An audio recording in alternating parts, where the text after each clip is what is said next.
Good morning and welcome to Race Industry Now, the weekly webinar series from ePowerTrade, presented to you by ARP, Performance Plus Global Logistics, PIC, Shop Monkey, and Fifth Third Bank Motorsport. I am Francisque Savignan, the founder and CEO of ePowerTrade, the global platform for the performance and racing industry.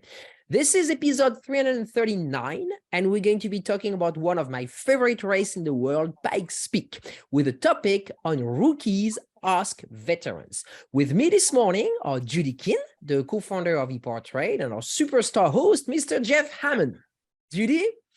Well, good morning, everybody, and thanks, Francis. So it's hard to believe next month, June, we will have been live and launched this B2B platform 5 years ago. 5 years ago. We just created the platform. It's really the industry that's using it. It's if you go to a trade show, if you get a badge for PRI or SEMA, it's just like the same concept on this floor plan. You are registering to see all these brands and technology showcasing, and it's here year round. So it's nice to see the industry using this platform, and we've evolved so much. 340 technical webinars. Wow. Wow. Jeff, how are you today?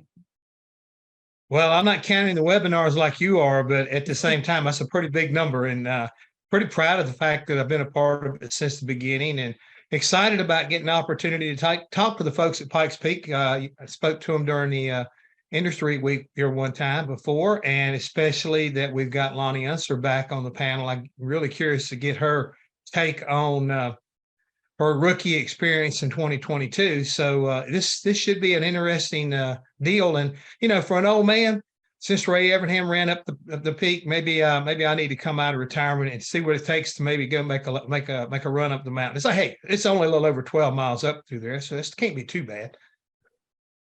Very good. I see everybody on, Jeff, so You carry on. Well, thank you very much, Francis, and good morning, everyone. Good morning. Good morning. Thanks so much for having us. Hey, good to see you again, young lady. Mr. Mullins, it's good to see you. And I see we got a couple of new folks on our panel. I'm really interested in hearing what everybody has to say about not only the upcoming event, but how last year's event did go. And again, I'm here to kind of navigate a little bit, but at the same time, who is leading this charge up the mountain right now? Don't everybody jump out at once. Well, I guess I'll start. I've been on this before with you guys, and thanks again for having us. And obviously, showcasing a great event like Pikes Peak. You know, I'm in my 20th year up there, and it's great to have Robin involved in this too, because Robin's one of those people that's relatively new to the mountain, but has really made a mark on it, not just in driving and kind of displaying his talents, but really on a global sense, winning overall at the event. So it's been a maybe a little steeper arc to victory with him, which has been awesome to see. And then to have Loni on board, who I coached last year, have Loni back to run again this year with a really great program. So, but I think that the main thing is, you know, what this is about is really kind of breaking down the mountain and talking about how, you know, approach it. And when I coach for Porsche Motorsport. This is my 5th or 6th year of coaching it, but I really pull back the curtain to my process. And I think that everybody has a different process on the mountain, but having coached it and kind of verbalized it for the last few years with the competitors that have come out to race in the GT4 Club Sport class, it's been almost a revelation to me too, just all the details that Pikes Peak requires. And keep in mind that Pikes Peak isn't a race where you visit turn 9 every minute and 42 seconds. You know, this is where you visit 156 turns each time for the first time, you know, when you're going up at it. It is a one run to the top of the mountain, approximately 12.5 miles, like I said, 156 turns. So the approach and the process is a little different than road racing. And now that the event is fully paved, it started out dirt, you know, the rally mentality still is there, but it's not as strong as it used to be. So it's a bit of a hybrid in terms of your process and skill sets that are required to run there.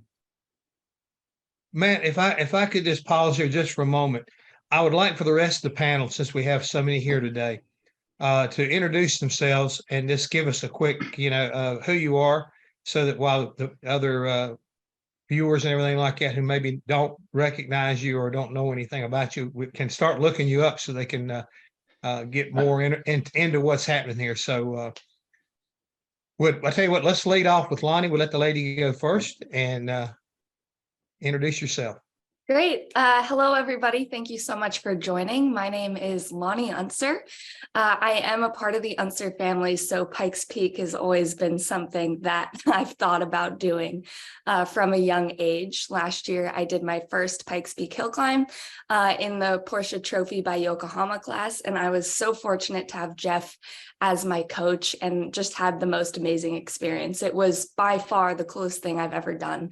So I'm really excited to be doing it this year in an Acura Integra Type S. This year on Pikes Peak will be the first time that this car has been raced. So I'm really excited to be that person for Acura this year.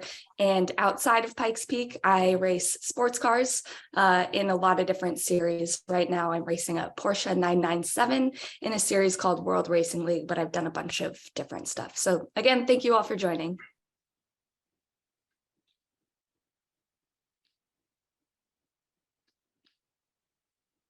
Don't be bashful. Who wants to go next? I'll hop in here. Or Matt, do you wanna go? Go ahead.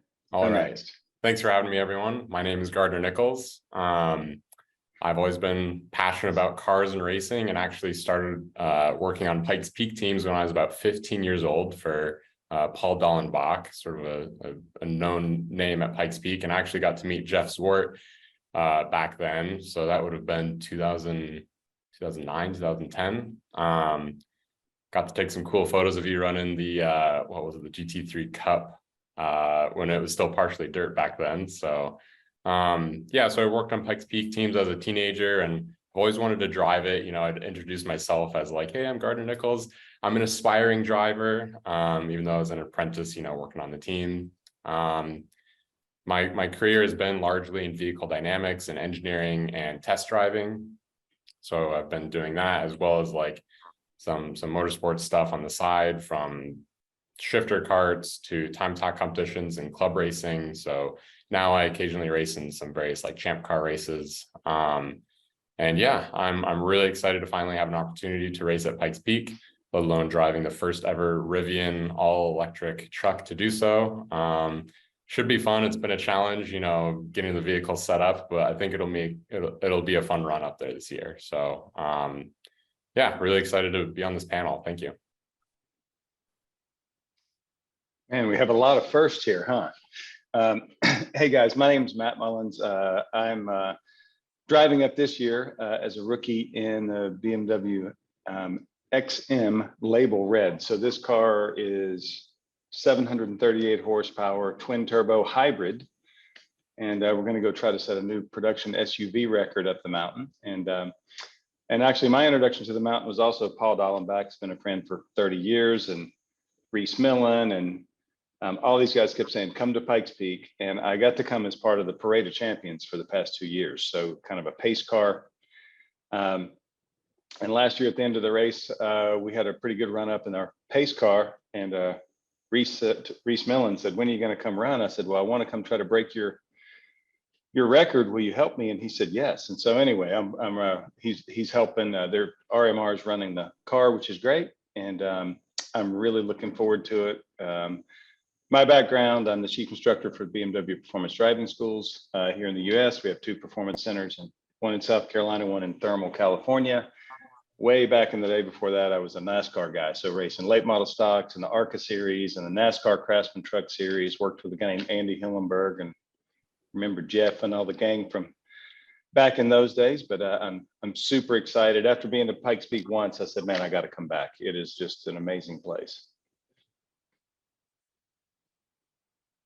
Hello, everyone. Robin Shute here, 5 times racer, 3 times winner overall at the Pikes Peak Hill Climb. bit of a unique story I have. I'm both a racer and an engineer. And being an engineer was what brought me to the mountain. My very first year, I raced an all-electric SUV with Faraday Future.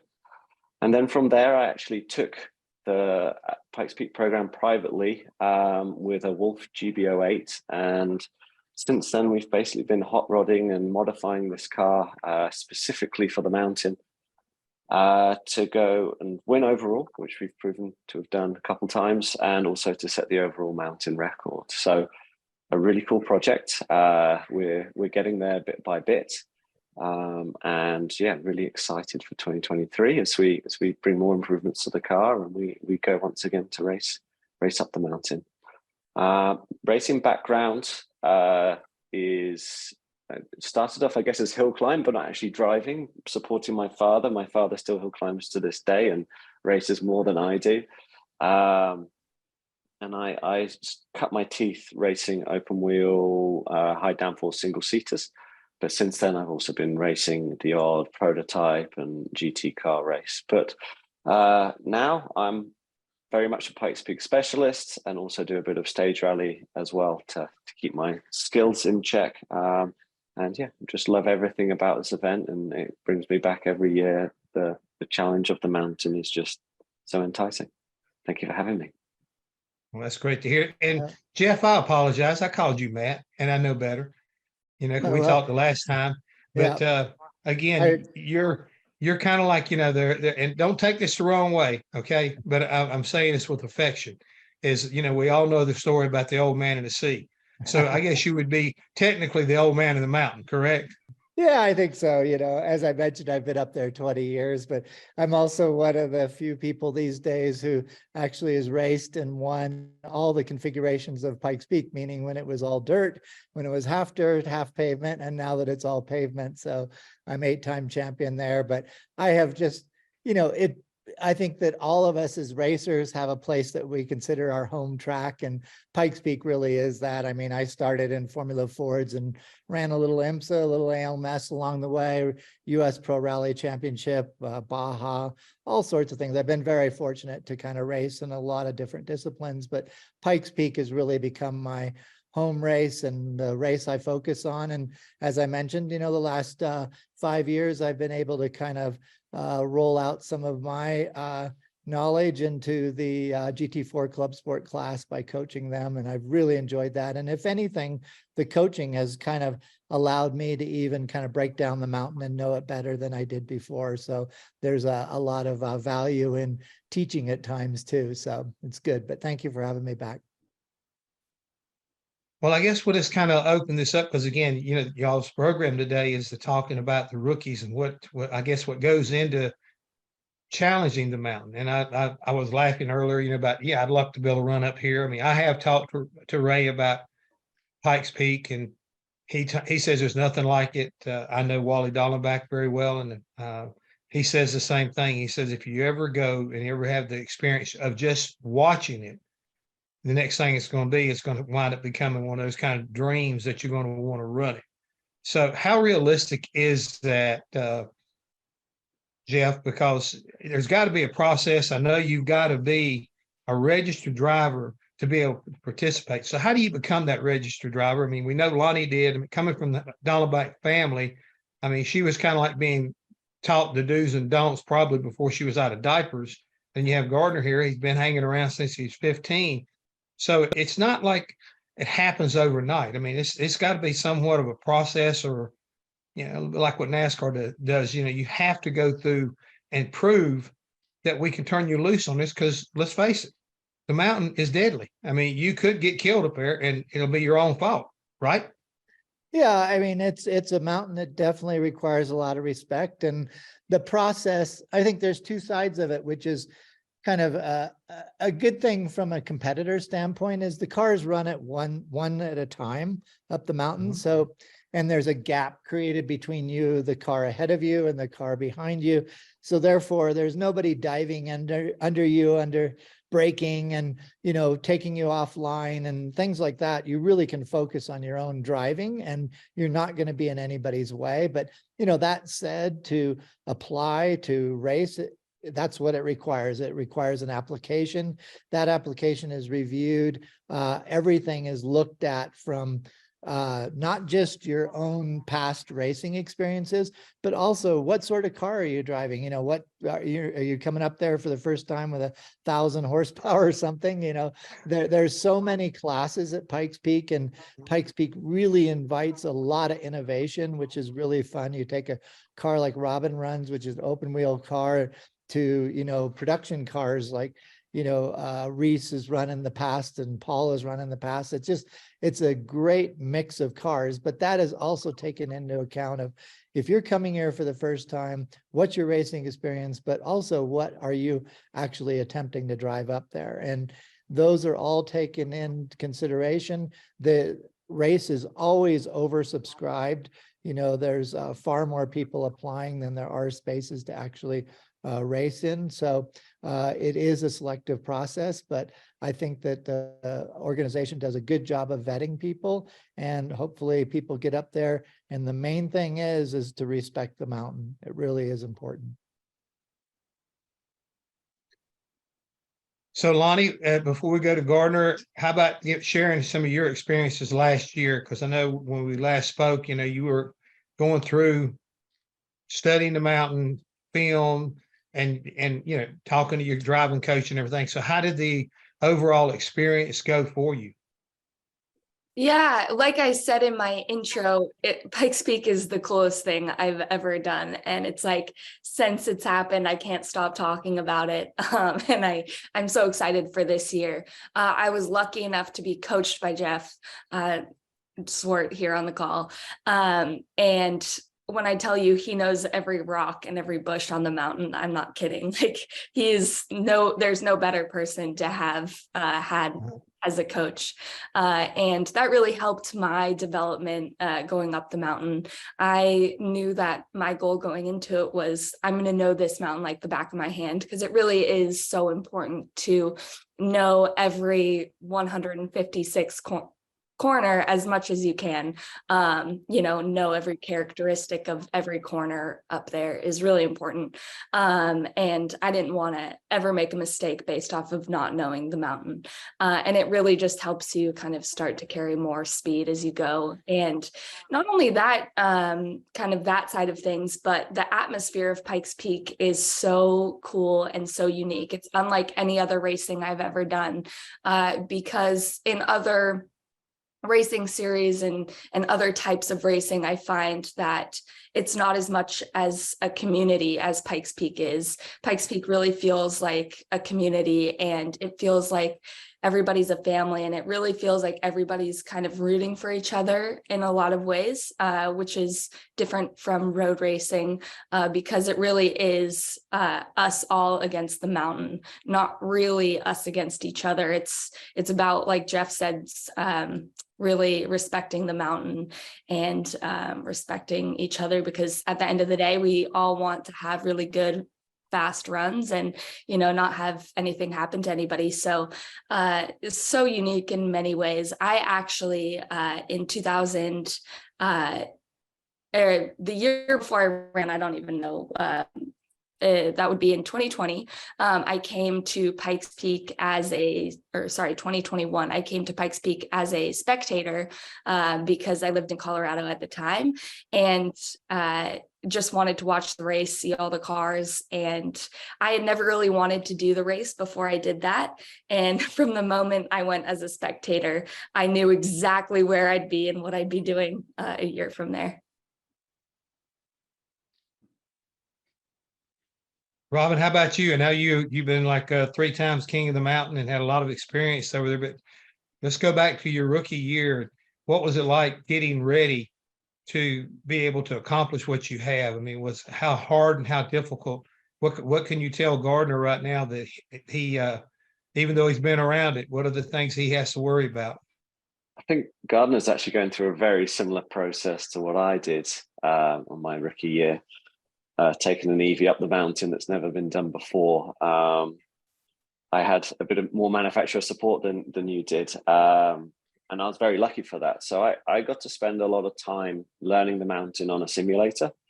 Now, there's no replacement for time on the mountain, but the simulator is a really useful tool, just as onboard footage, to create a mind map of the mountain. There's 156 turns to go and learn, and even just placing them roughly in your head takes time. So reviewing onboard footage, going and doing a simulator is a really useful tool just to plot that out in your mind, so that once you get to the mountain, you're ready to take in all the additional information. Just like Loni said with Jeff, and remembering every single rock on the mountain, you need to get to that point, but you haven't got a chance of remembering that if you don't know the basic layout of the mountain. So I always say that's the first step, really, is going and spend some time reviewing onboards and driving in the simulator. There's a couple different versions of it that you can go and use. And then also just taking some time to be on the mountain and go up there, drive it on a public day at low speeds, just to get a real feel and appreciation for what it is. And that goes a long, long way. And that also starts to get you familiar with the altitude up there, because it's very high, as we know, and your body is affected by it. It just feels different up there. And that process of learning how the mountain just affects you and how you have to adjust for your changes in your reflexes and your cardiovascular abilities is all part of the process. So my rookie year, I was very lucky and privileged that I had a lot of time and preparation to go and do it. So when I hit the ground, I really hit the ground running, and I felt very at home and very comfortable with the mountain. So I feel very privileged to have had that opportunity, and it really started my learning process. Also, driving an electric car makes a big difference, because they're far less complicated and temperamental than an internal combustion up there. So yeah, that really sped up my learning process. I had some great mentors around me at the time. James Robinson showed me around the mountain and had some good points to bring up. Things like there aren't many barriers up there at all, but when there are, pay attention. They're there for a reason. Like, things go from bad to very bad in terms of risks. So really acknowledge those. If you see some barriers, you probably should be slowing down. That was advice he gave. The other bit of advice that really stuck with me, it was actually before going there, but was on a Guy Martin documentary. He was a British motorcycle racer, and he went and met Bobby Unser. And Bobby said the road never turns away from the mountain, which I think is very elegant and reminds you, if you're ever feeling lost or you're not quite sure where you are, remember the road follows the mountain around. So some great bits of advice there as well. And that really got me through my rookie year.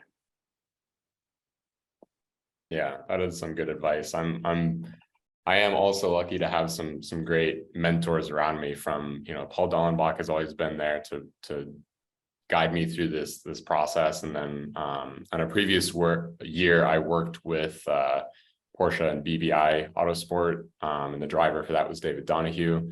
And he's been also a great, wealth of knowledge on the mountain, as well as like Cole Pallison from the Sierra Cars folks. I've worked with them in the past, so he's been, great. Just like text me whenever if you have a question. So, and I mean, even Jeff, like, I also live in Colorado and just ran into him a couple of weeks ago, and I was like, I'm going to start picking your brain here. Just you wait. So, yeah, I have been spending some time in the simulator, which is good, and watching onboards. So I think I'm at the point where I'm comfortable with the route, with the turns and the severity of the turns coming up. And I understand, there's turns where you can get lost, essentially, that look really similar. And so trying to keep track of that in your head, and the concentration required to keep those straight, essentially.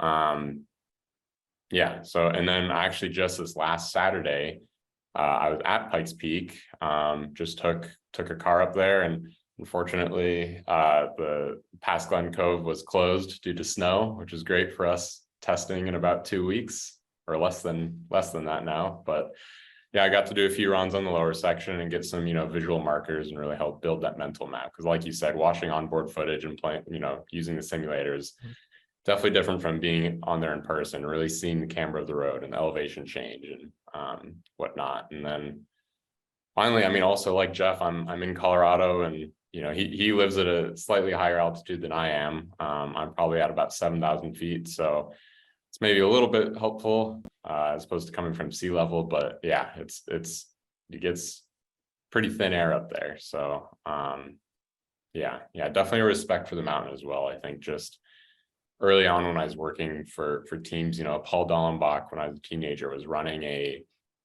1,400 horsepower open wheel car. I don't know if anyone on this call, Jeff probably remembers that thing. It was madness, but I think seeing Paul run that car and seeing the road, and during the early morning practice days, they would send me to the top of the stage to get tire temperatures and talk with Paul and stuff. And I'd be waiting up there and seeing everyone else drive up, and it instilled in me just like, this isn't a wheel-to-wheel race. You're not battling someone else. You're battling like the car to make sure everything's working properly.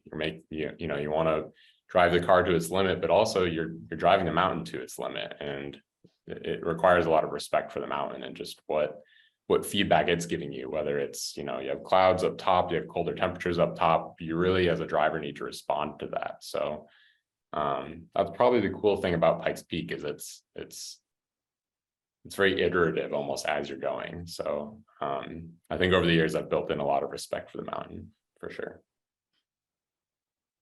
So Matt, Frank Gallion, one of our panelists, would like to host panelists.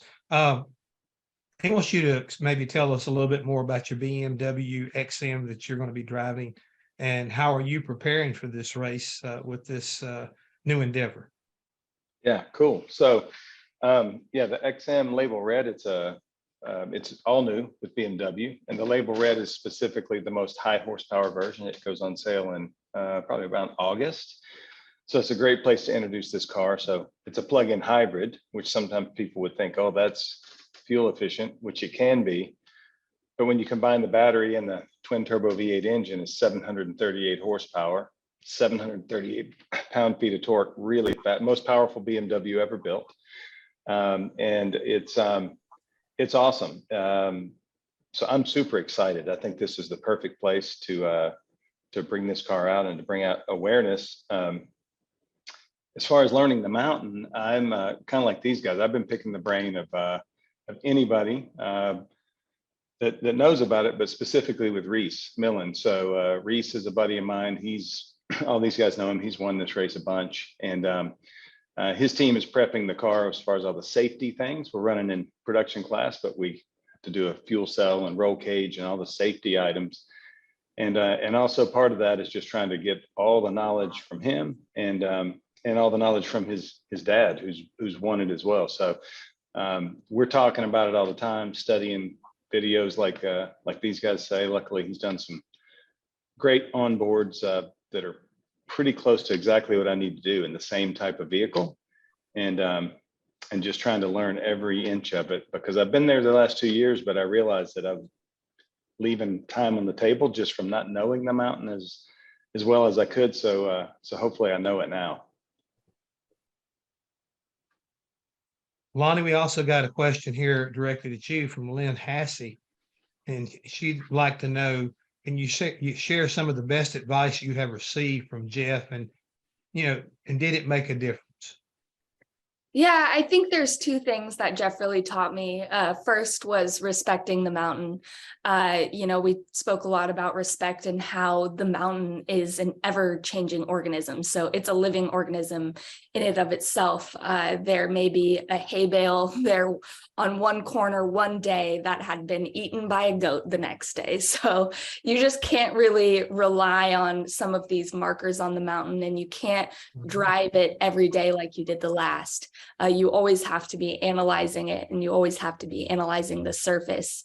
And then as well, we spoke a lot about different characteristics of the mountain. And fortunately, the mountain we test in 3 different sections.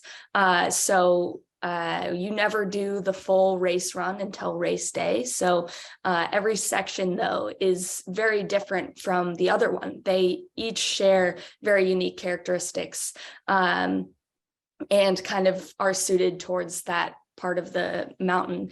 And even within those sections, you can break them into smaller sections to really help learn the mountain better. So you kind of really begin to have this process of breaking the mountain down and learning it in very small sections. And those were the two biggest things that helped me the most, and really helped me with my process of learning the mountain last year. And I think even it's always an ever-changing process. So you're always learning year to year. You know, I'm still learning the mountain. I will still learn things as I go. And I'm sure 20 years later, you know, Jeff is still picking up small things or whatever it is. So it's never the same, always changing. Well, Jeff, that brings us back to you. I've heard a couple of things here, and I'm curious about. You said that that there are certain restrictions as far as the number of people in class. How does that work out as far as the number of people that can go up there and run, hopefully up the mountain and compete? And the other thing is that I was wondering about. I'm sure it's changed a lot, but is it any advantage to going out early? Like, we get ready to qualify in NASCAR. We would like to go out early when the track is overcast, Is there a primo time to go out and challenge the mountain? And I'm going to give you enough here to talk for about 5 minutes easily. Do you hold class, or do you coach individuals about being a rookie or trying to get some education about this mountain? Yeah, I maybe to answer those questions, maybe in the reverse order, is that yes, for my coaching, I work as much as possible individually with the drivers, especially in the mornings when they're actually competing, because I'm there when they leave the line. I know the latest update on the course. I can kind of tell by tire pressures, looking at tire wear, things like that, how they're approaching it. There's a lot of little indications that I can kind of individually apply to each person of how they're approaching things. But like Robin says, a really great thing about the mountain is it's open all the time. It's literally open for like 12 hours a day.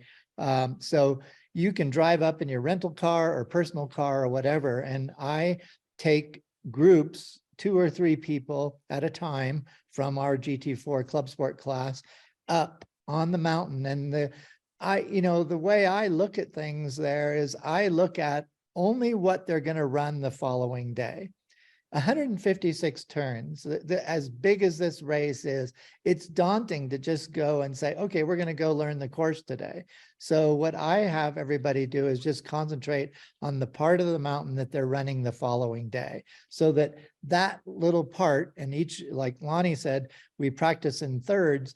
By the third day, you've done the whole mountain. But what I don't want you to do is think on the very first day about the whole mountain. Let's just think about exactly what we're running that day. So then it doesn't become too daunting to learn the whole thing in one fell swoop, because that just doesn't happen. And I think the other thing that helps, and people have alluded to it, when I first started racing there were no sims, and there really were no in-car. I mean, we didn't really even have the opportunity in the early 90s to record a full run of 12 minutes in those days of footage. So there wasn't that kind of data out there that you could just go to YouTube or something and watch. And Pikes Peak has done a great job of not creating too much of a mystery at this event. They require basically all the competitors to download their in-car footage from each run they do on race day. So they have a huge database of all the drivers and all different cars and things like that you can look at and watch. And those in-cars really do help because there's lots of different cars. And you can watch Robin's run. It looks like we're looking at the run in fast forward.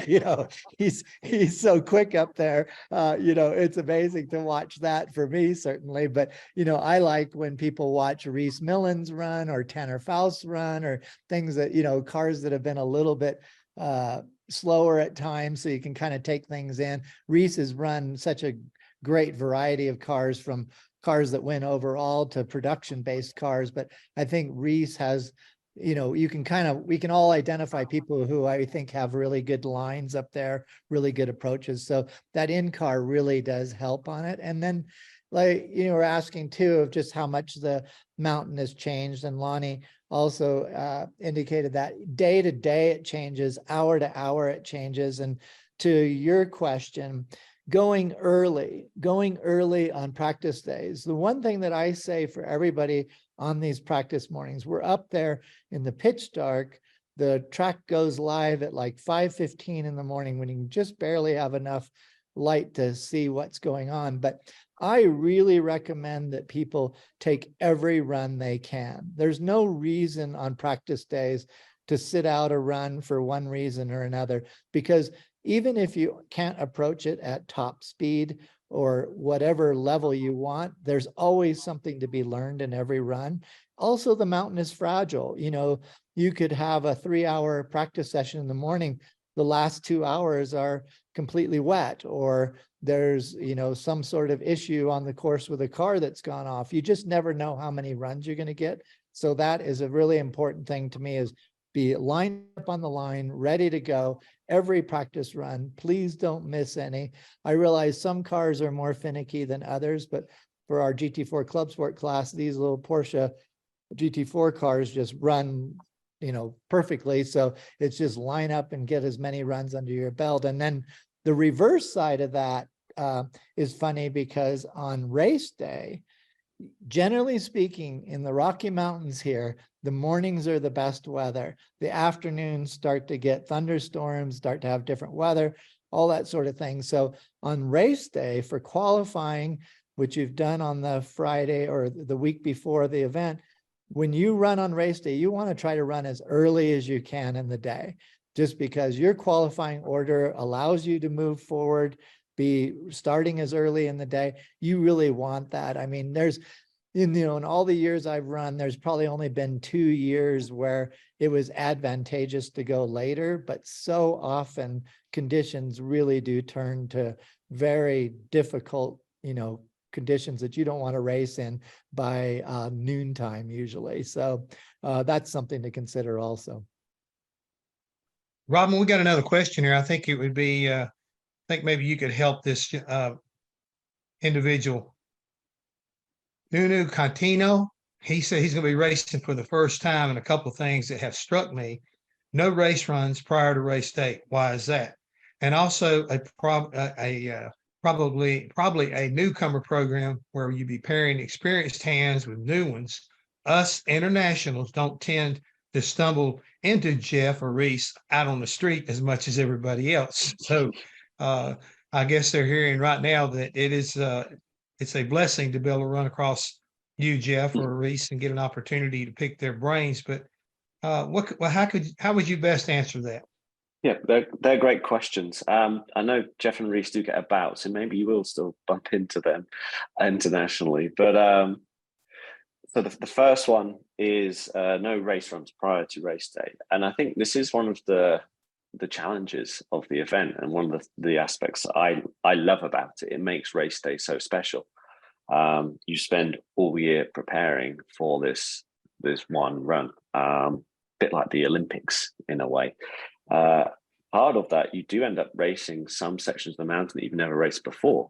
During practice days, you're slowing down and turning around on those parts. So there are a couple corners where you're you've never actually raced that turn before. So that really looks back on the rally roots, I think, of this event. It's an extra challenge. In a perfect world, it'd be brilliant to run the race bottom to top, the race course bottom to top beforehand. And I think more so from a car preparation standpoint, that's typically where it really makes it tough. You maybe have a car that can run a section okay, but the whole length of the mountain, it maybe overheats or finds other issues there. But it's essentially part of the challenge, really. If you were to go and organize a practice like that, you'd never get it done in the morning. There's a reason why race day takes all day, because it just logistically is so much harder. So that is why we don't see that. And then in terms of the newcomer being paired with experienced drivers, that does happen. Actually, that is a program that runs on the mountain. You'll have a rookie orientation. I think it's typically the Sunday or Monday evening, either after tech or Sunday evening. I don't recall. I think there's maybe a meeting Sunday evening, and Monday is you go on the mountain with these mentors and guides. And then you do get allocated with mentors during the week. So that support is given to you. Also, I think you'll find everyone's very, very friendly there. As Loni mentioned earlier, it's very much a community, and we're all here to challenge ourselves against the mountain, less so be competitive. And that part of the race is a huge reason why I keep coming back. I just enjoy it. You know, it's fun to be part of that community. I've got a question. I was just looking at Jeff's hat, and I see he had the Michelin Man on the side of his hat. And it made me come to think, is there a certain type of tire that you're required to run in your different divisions, or is it kind of like run what you brung, and that how that works through that?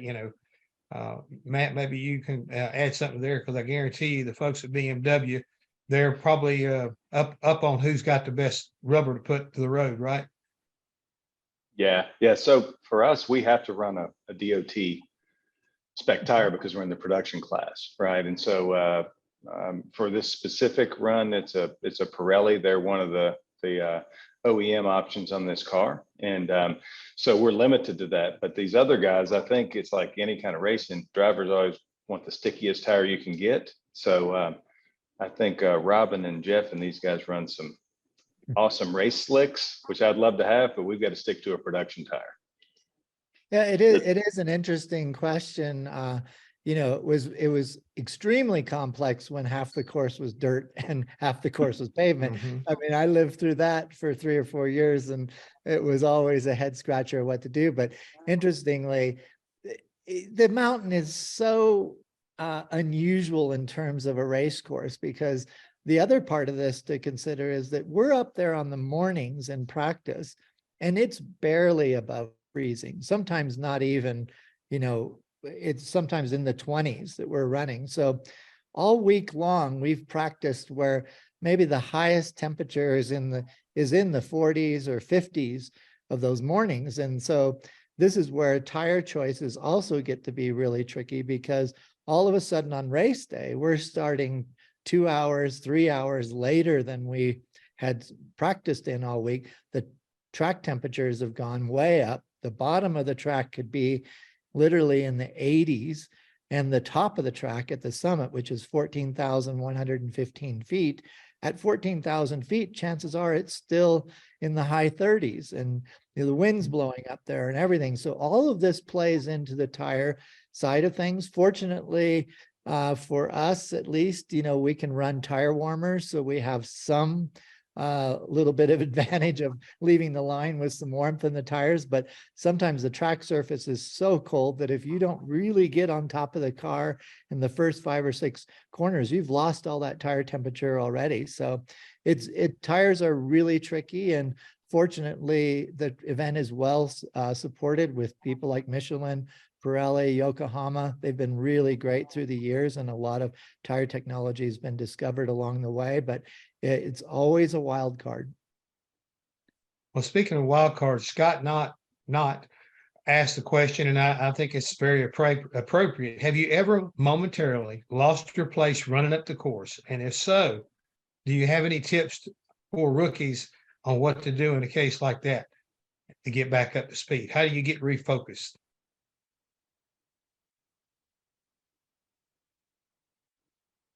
I don't know who to throw that up to. I mean, again, I can only imagine it probably scares the hell out of you. Yeah, I think you're gonna have to slow down if you don't know where you are. I think that's top tip. Yeah. Yeah, I haven't had that. I know some people get a little bit lost. But yeah, you just have to slow down and try and get your bearings. And I think that's a point of do your best to learn during that moment and try and look for more references. So next time around, you don't have the same thing happen again. If the most dangerous thing, I think, is for you to get lost and think you've figured out where you are again. You've really got to be doubly sure that you've regained your bearings before you push. I think that's definitely a point for, like, be conservative, respect the mountain, understand your mistakes and your issues, and then once you've got on top of all those things, then go back to it at a faster pace. Are you allowed to run anything like a rally does when they have a navigator? You're looking at a map of where something's been plotted, and and that'll tell you where you are in quick reference. So the race used to allow for co-drivers, and that has since Well, I don't want to stopped. ride with you. Yeah, exactly. I do have a little passenger seat, but now I think you can go and use a GPS in the car if that's possible to go and put that in there. Like all these things, that technology is very useful, but you've also got to know you can depend on it, because if you drive blindly, that is also an issue. So I think it's just this step-by-step methodical approach, and just to really understand the risk with what you're doing beforehand. Always be on the conservative side of things, and then once you're fully comfortable, that's when you go and push. I think the other thing is, and again, Loni and Gardner, the physical aspect of it. I mean, now you've gone through it, Loni. Are you training any different after year one, physically wise, and or are you working more in the mental side of it to make sure you're sharper on knowing the mountain better? I think physically it is important to be fit, because you are at such a high altitude throughout the whole week and throughout the whole race, that it really puts a lot of fatigue on your body. And last year I was super lucky because I lived in Boulder, Colorado, which is only about an hour and a half away from Colorado Springs and Pikes Peak. And so I felt very good that my body was pretty used to altitude. I also grew up at altitude, running around the mountains in Idaho. And I think that really helped me last year. This year, I'm a little bit concerned because I'm now living in California. So it's going to be completely different for me. So really making sure that I'm as fit as possible, so that way I can go up to altitude and hopefully deal with it okay. And we also, a lot of us run oxygen as well, and that really comes into play. I think it's pretty important, I think, for a lot of people to run, because it kind of helps keep you sharp. And I think being as sharp as you possibly can is always the best choice.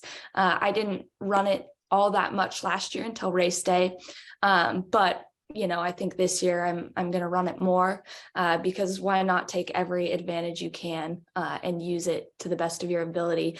And like I said, it just kind of, you'll start to notice yourself thinking a little bit slower at those higher altitudes.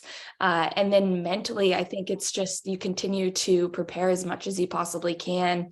You really want to know the mountain and not kind of take it for granted that, okay, I did it one year, I know it really well for my next year. I think kind of almost in a way, I'm approaching it as, okay, this year is a new clean slate. Yes, I know it from last year, but I still want to put just as much focus and attention into knowing the mountain this year that I did last year.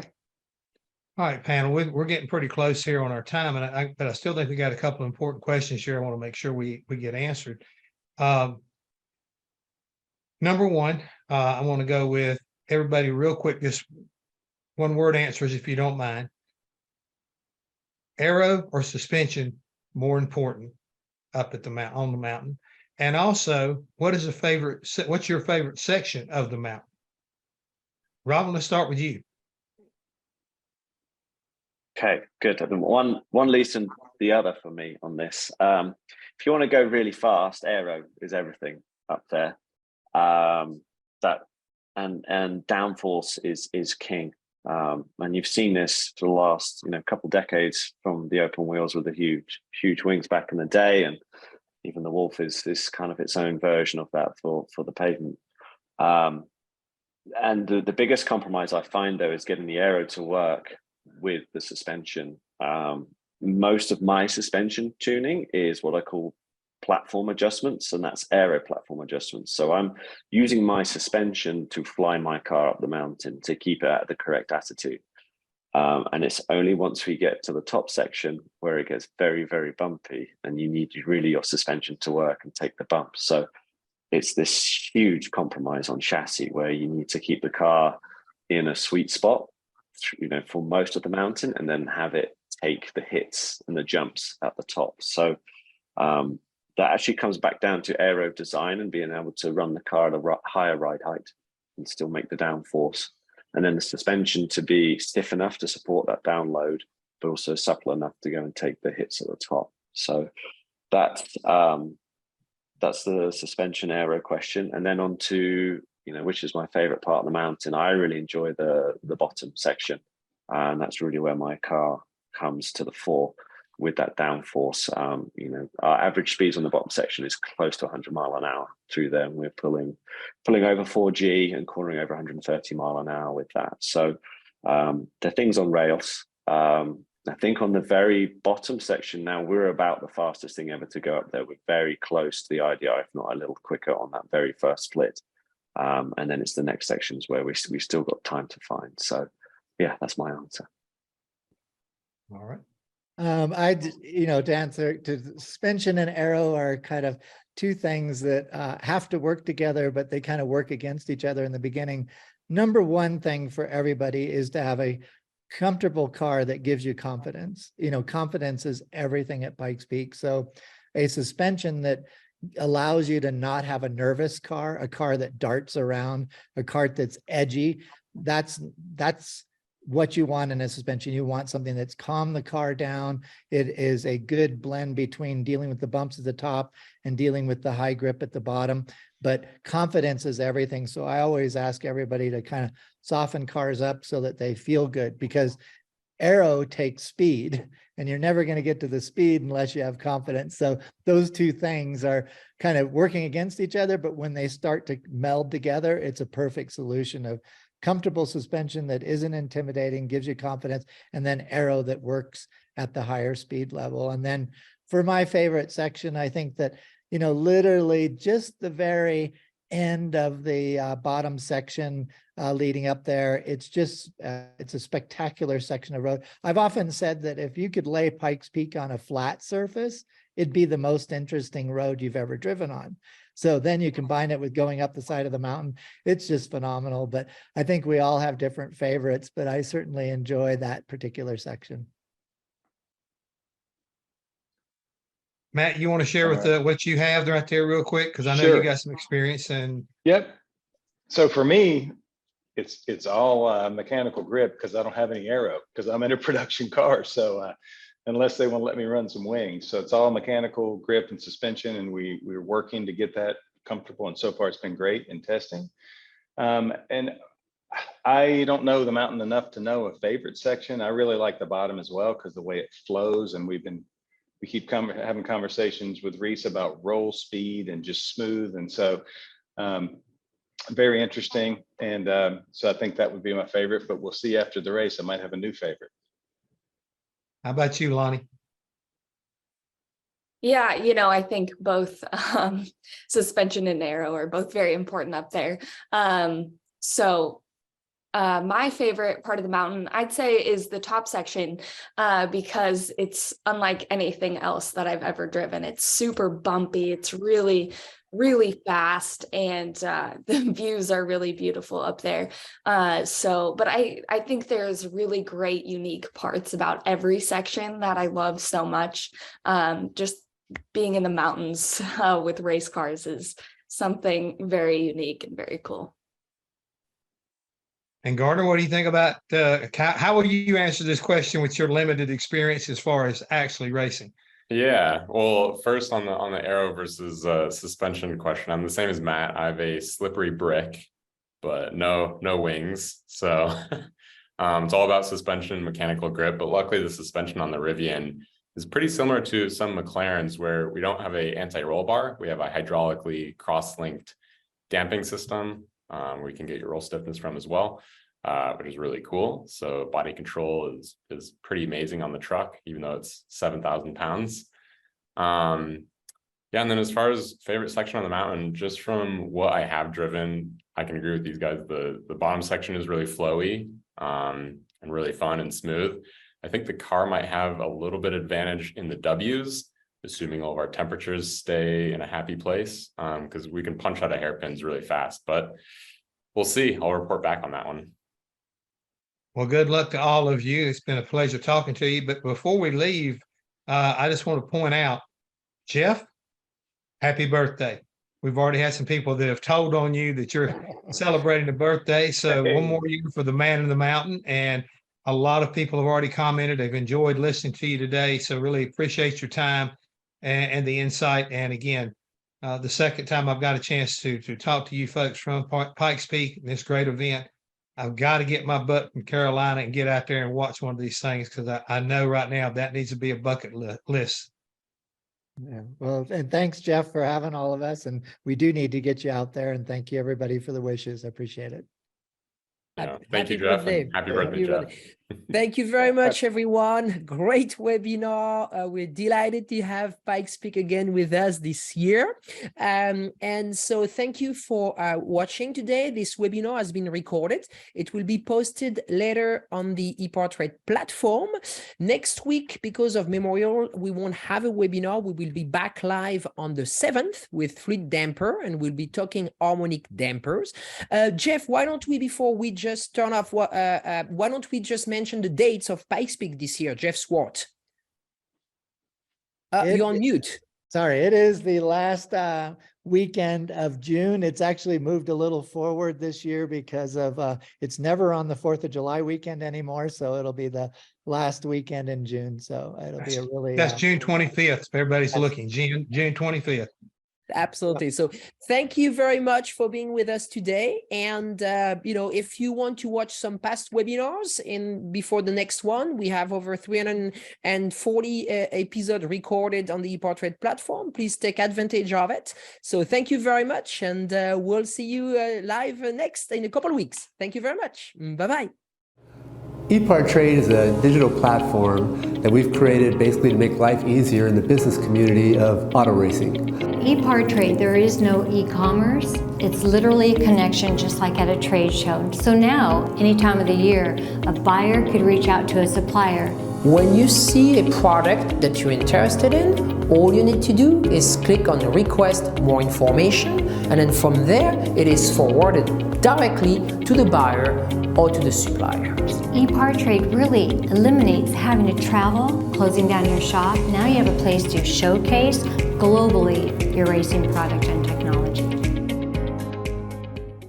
Land speed record holder George Poteet's Speed Demon rocketed 481 miles per hour at the Bonneville Salt Flats. You don't go that fast without ARP fasteners. There is no way that we could go the speed that we've gone, the number of times we've gone, with a lesser quality bolt than ARP supplies to us. And we absolutely wouldn't be where we were today if it weren't for ARP.